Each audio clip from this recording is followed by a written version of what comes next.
मुझसे भूल हो गई। मैं सब कुछ करने को तैयार हूँ, बस इसे मुझसे दूर कर दो। बाबा की आंखें बंद थी। उन्होंने धीरे से आंखें खोली और कहा, मैंने तुझे अंध सिद्धि प्राप्त करने से पहले ही कहा था कि इसे संभालना आसान नहीं होगा।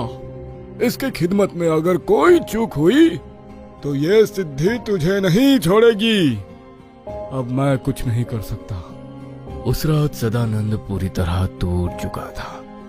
अंध सिद्धि अब उसके सिर पर सवार थी। उसका शरीर कांप रहा था। दरवाजे अपने आप बंद हो गए और परछाइयां उसके चारों ओर घूम रही थी।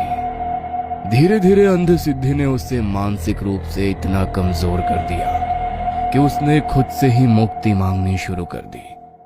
आधी रात को हवेली में अचानक एक जोर की चीख गूंजी। सुबह जब गांव के लोगों ने दरवाजा तोड़ा तो सदानंद की लाश फर्श पर मिली। उसकी गर्दन साड़ी से लटक रही थी, लेकिन सबसे डरावनी बात यह थी, उसका चेहरा सूजा हुआ नीला पड़ चुका था और उसकी आंखें पूरी खुली थीं, जैसे वो कुछ बोलना चाहता था पर बोल नहीं पाया। उसके मुंह से काली राख निकल रही थी और पूरे कमरे में एक सड़ी सी गंध फैली हुई थी। जब सदानंद के प्राण निकले उसी वक्त जंगल में अपने ठिकाने पर बाबा नरसिंह ध्यान में बैठ गए। उन्हें कुछ असहज महसूस हुआ। उन्होंने अपनी साधना शुरू की। जैसे ही उन्होंने आंखें बंद की, उन्हें एक धधकती हुई परछाई